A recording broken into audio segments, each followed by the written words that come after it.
গেলাম অধিকার হয়ে গেলাম রাজাকার। আমি মনে করি এই স্লোগানের মধ্য দিয়ে এই বাংলাদেশে রাজাকার বলে যে রাজনীতি করা হয়েছে এর কবর রচিত হয়েছে। এই শব্দ দিয়ে ভবিষ্যতে এই বাংলাদেশে আর কোন রাজনীতি হবে না ইনশাআল্লাহ।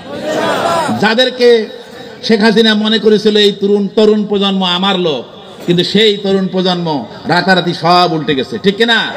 এই তরুণ প্রজন্ম বৃদ্ধাঙ্গুল দেখাইছে হাসিনাকে যে আমরা তোমার ওই সমস্ত বক্তব্য ভুলি না, আমরা আমাদের অধিকার আদায়ের জন্য সচেতন, ঠিক কিনা? আজকে এই তরুণ প্রজন্ম এই বাংলাদেশের সম্পদ, তারাই কিন্তু বাংলাদেশের সম্বল, ঠিক কিনা? আজকে হাসিনা বিদায়ের পরে বাংলাদেশের একটা আমূল পরিবর্তন হয়েছে। মনে হয় যেন 15 বছর 16 বছর ধরে যে প্রবল ঘূর্ণিঝড় এদেশে চালু হয়েছিল সেই ঘূর্ণিঝড় হঠাৎ করে থেমে গেছে, ঠিক কিনা?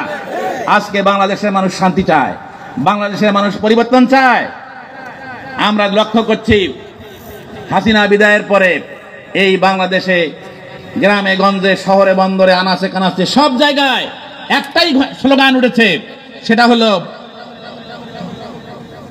সব দল দেখা শেষ, আগামীতে ইসলামের বাংলাদেশ, ঠিক না? আপনারা কি চান? ইসলামের বাংলাদেশ, ইসলামের বাংলাদেশ। আমাদেরকে বলা হয় আমরা নাকি ক্ষমতার লোভ করি। আরে ভাই, আমরা ক্ষমতার লোভ করি না।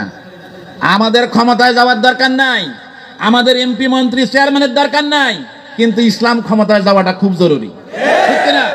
আমরা ইসলামকে ক্ষমতায় নিয়ে যেতে চাই। আমরা কে মন্ত্রী হলাম এমপি হলাম এটা দেখার দরকার নাই, কিন্তু ইসলাম ক্ষমতায় গেলে এদেশে শান্তি আসবে ইনশাআল্লাহ।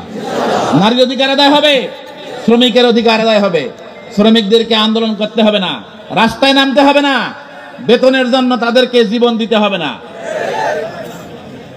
মানুষ কোর্ট কাছারিতে গেলে ন্যায় বিচারটা পাবে, ঠিক কিনা? ইসলাম যখন ক্ষমতায় থাকে না, ইসলাম বিরোধী শক্তি ক্ষমতায় থাকে, তারা ইসলামপন্থীদেরকে দাবায় রাখে, ইসলামপন্থীরা হয়ে যায় অসহায়। যার উৎকৃষ্ট উদাহরণ আমরা দেখেছি 15-16 বছরে আল্লাহর এই জমিনে, পৃথিবীর দ্বিতীয় বৃহত্তম মুসলিম দেশে কোরআনের কথা বলা যায় নাই, ঠিক কিনা? এর চেয়ে কোরআনের অপমান আর পৃথিবীতে কোথাও হয়েছে বলে আমার মনে হয় না, ঠিক কিনা? কিন্তু যদি ইসলাম ক্ষমতায় যায় ইসলাম বিরোধীরা হবে অসহায়, ঠিক কিনা? তখন আমরা তাদেরকে যতটুকু অনুমতি দেব ততটুকু কাজ তারা করতে পারবে, ঠিক কিনা? এই জন্য ইসলামের ক্ষমতায় যাওয়া জরুরি। নির্বাচন আসলে আমাদের দেশে কিছু অপপ্রচার চালু হয়, আপনাদের জেনে রাখা দরকার।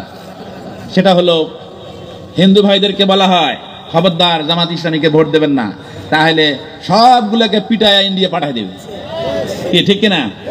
আমরা চ্যালেঞ্জ করে বলতে চাই, এই বাংলাদেশে একটা উদাহরণ দেখাতে পারবেন না স্বাধীনতার পরে 54 বছরে জামাতের কোন নেতার নামে হিন্দুদের উপরে অত্যাচার, জুলুম, নির্যাতন বা তাদের জায়গা জমি দখল করার একটা মামলা আছে, কেউ দেখাইতে পারবে না।